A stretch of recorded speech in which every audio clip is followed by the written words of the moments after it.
ചുണ്ടങ്ങ കൊണ്ട് ഒരു കൊണ്ടാട്ടമാണ് പരിചയപ്പെടുത്തുന്നത്. ഇത് വീട്ടിലുണ്ടായ ചുണ്ടങ്ങയാണ്. ഈ ഒരു പരുവത്തിലാണിത് പറിച്ചെടുക്കേണ്ടത്.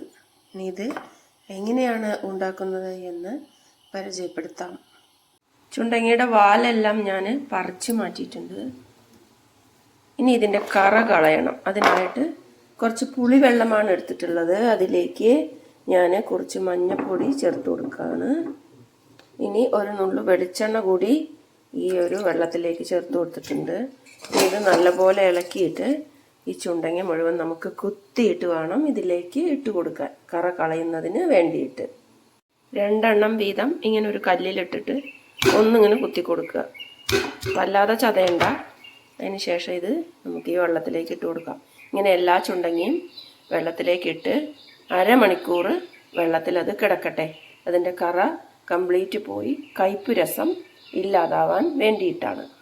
മുഴുവൻ ചുണ്ടങ്ങയും ഇങ്ങനെ കുത്തി പുളിവെള്ളത്തിലിട്ട് വെച്ചിട്ടുണ്ട്. മഞ്ഞൾപ്പൊടി, വെളിച്ചെണ്ണ, പുളി ചേർത്ത വെള്ളത്തിലിട്ട് വെച്ചിട്ടുണ്ട്. ഇത് അരമണിക്കൂർ കഴിഞ്ഞ് നമുക്ക് നല്ലപോലെ കഴുകിയെടുക്കണം. 4 പ്രാവശ്യമെങ്കിലും ഇത് നന്നായിട്ട് കഴുകിയെടുക്കണം. കുത്തി കഴിയുമ്പം അതിൻ്റെ അരിയെല്ലാം ഇങ്ങനെ പോകും. ചുണ്ടങ്ങ അരിയൊക്കെ കളഞ്ഞ് നല്ല പോലെ കഴുകിയെടുത്തിട്ടുണ്ട്. ഇനി ഇത് നമുക്ക് വേവിച്ചെടുക്കാം.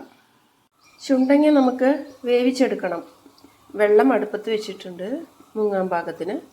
അതിലേക്ക് ഞാനൊരു 1/4 ടീസ്പൂൺ മഞ്ഞൾപ്പൊടി ഇട്ട് കൊടുത്തിട്ടുണ്ട്. പിന്നെ ഇതിന് ആവശ്യമായ ഉപ്പും കൂടി ചേർത്ത് കൊടുത്തിട്ടുണ്ട്. അതിനുശേഷം ഇത് ഒന്ന് ഇളക്കി കൊടുക്കാം. നമുക്ക്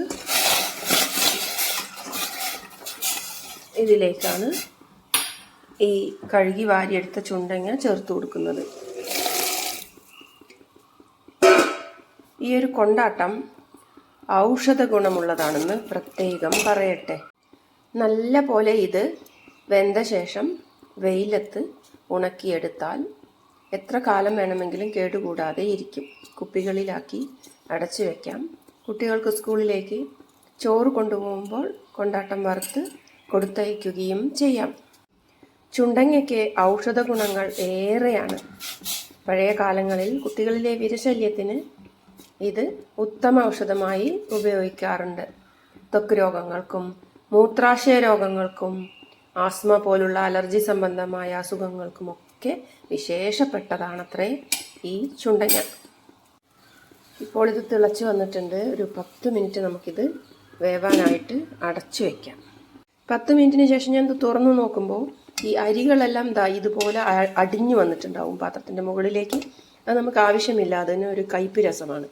നമുക്ക് ഇതെല്ലാം ഒരു ഓട്ടപാത്രത്തിലേക്കിട്ട് മാറ്റി വയ്ക്കാം. കർക്കിടക മാസത്തിലാണ് ഇതിന് ഔഷധ ഗുണം കൂടുക. ആ സമയത്ത് ഇത് ഉപയോഗിക്കുകയാണെങ്കിൽ നമുക്ക് രോഗപ്രതിരോധ ശേഷി കൂടി കിട്ടും. ഇത് എല്ലാ ചുണ്ടങ്ങയും നമുക്കിതുപോലെ വെള്ളം മാറ്റി ഒരു പാത്രത്തിലിട്ട് ഉണങ്ങുവാനായിട്ട് മാറ്റി വയ്ക്കാം. നല്ല വെയിലത്ത് ഉണക്കി നമുക്കിത് എടുത്തു വയ്ക്കാം. മഴയുള്ള സമയത്ത് നമുക്കിത് ഉണക്കാൻ ബുദ്ധിമുട്ടായതുകൊണ്ട് വേനൽക്കാലത്ത് വേണം ഇത് ഉണക്കി മഴക്കാലത്തേക്ക് എടുത്തു വയ്ക്കാൻ. നല്ല ടേസ്റ്റുള്ള ഒരു കൊണ്ടാട്ടം കൂടിയാണ് ഈ ഒരു ചുണ്ടങ്ങ. പണ്ട് കാലത്തുള്ളവർ ഇതിനെക്കുറിച്ച് പറയുന്നത് വഴുതനങ്ങ കൊടുത്ത് ചുണ്ടങ്ങ വാങ്ങണം എന്നാണ്. അത്രയും ഔഷധ ഗുണമാണ് ഇതിന്. പക്ഷേ ഇതിൻ്റെ ഇലയും തണ്ടും പൂവും എന്നും നമ്മൾ ഉപയോഗിക്കാൻ പാടില്ല. 2 തരം ചുണ്ടങ്ങയുണ്ട്. പുണ്യാഹ ചുണ്ടയും പുത്തരി ചുണ്ടയും. വയലറ്റ് കളറുള്ള പൂക്കളുള്ള ചുണ്ട പുണ്യാഹ ചുണ്ടയും വെളുത്ത പൂക്കളുള്ള ചുണ്ട പുത്തരി ചുണ്ടയുമാണ്. ഇത് പുത്തരി ചുണ്ടയാണ് കൊണ്ടാട്ടത്തിനായിട്ട് ഞാൻ എടുത്തിട്ടുള്ളത്. ഇനി ഇത് ഉണക്കിയെടുത്താൽ മാത്രം മതി. നല്ല പോലെ ഉണക്കണം. ഈർപ്പം പാടില്ല. അതിനുശേഷം നിങ്ങൾക്ക് എടുത്തു വെച്ച് എപ്പോൾ വേണമെങ്കിലും വെളിച്ചെണ്ണയിൽ, ശുദ്ധമായ വെളിച്ചെണ്ണയിൽ വറുത്തുകോരി ഉപയോഗിക്കാം.